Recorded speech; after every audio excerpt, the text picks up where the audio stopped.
That day, Frieren had planned to relax in a hot spring at the next village, a simple pleasure she looked forward to after days of travel.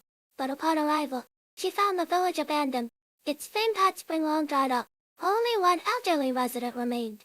The old man told them that, according to local legend, another hidden hot spring might still exist somewhere in the nearby mountains. Frieren admitted she'd heard the same rumor before but doubted it still existed, suspecting it had vanished just like the village itself. She suggested they skip the search and head straight to the next city. To her surprise, Stark spoke up he wanted to go look for it. Since Stark had made his wish clear, the three set off toward the mountain. Along the way, Fern noticed that Frieren seemed unusually unenthusiastic. When asked, Frieren offered little explanation, only revealing that she and Himmel had once searched for that very same legendary hot spring long ago. Their journey was soon interrupted by a three-headed lizard blocking the path.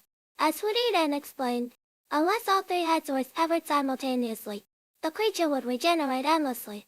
Thinking quickly, she proposed a plan. Stark would act as bait while she and Fern launched a coordinated magical assault to finish it off in one strike. Though slightly cruel to start, the tactic proved highly effective and the monster was swiftly eliminated.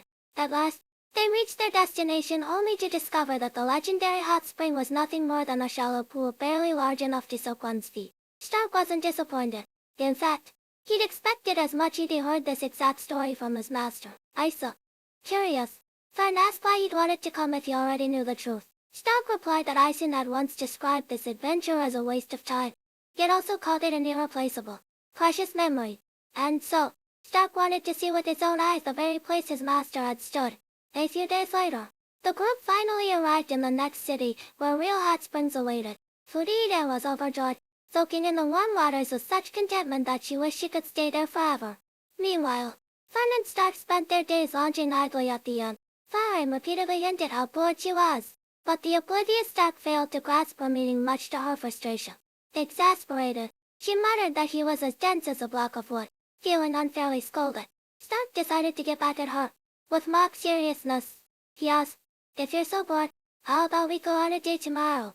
He braced himself for a sharp retort, but to his shock, Fern simply said okay, turned, and walked out of the room, even forgetting her dropped spellbook in her haste. Convinced he'd upset her, Stark sought Frieren's advice, but her response, offering vague, grandmotherly reassurance, left him feeling more confused than helped. "It's like getting advice from a grandma who dotes on her grandson," he complained. Furious, Frieren snapped back, "That's the second time you've called me grandma. If you do it a third time, something will happen that even the great hero Himmel would find terrifying." A cry non-stop for 3 whole days, and indeed for the legendary hero who once faced down demons on death itself, the image of Frieren sobbing uncontrollably for 72 hours was, without a doubt, truly fearsome. Though she couldn't offer much practical help, Frieren did suggest a few places Fern might enjoy on their date. Stark was surprised by how well Frieren seemed to understand Fern's taste. Frieren explained that Heiter used to tell her everything about Fern whenever he got the chance, that it was Heiter, not herself, who truly knew Fern best. But Stark gently countered, "Even so, you remembered every single detail, didn't you?" His words won Frieren disheartened. In a rare moment of mercy, she decided to erase one of Stark's grandma offenses from the record. That evening, Fern came to Frieren with her own question: what should she keep in mind for tomorrow's date? Frieren wasn't surprised, though she admitted she had little experience herself.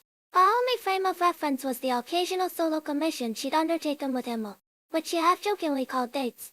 Tomorrow, Stark and Fern's long-awaited outing would finally begin. What will unfold between that? Will Stark finally understand what Fern has been trying to say? Be sure to subscribe to my channel for the latest episode recaps and analysis of Frieren Beyond Journey's End.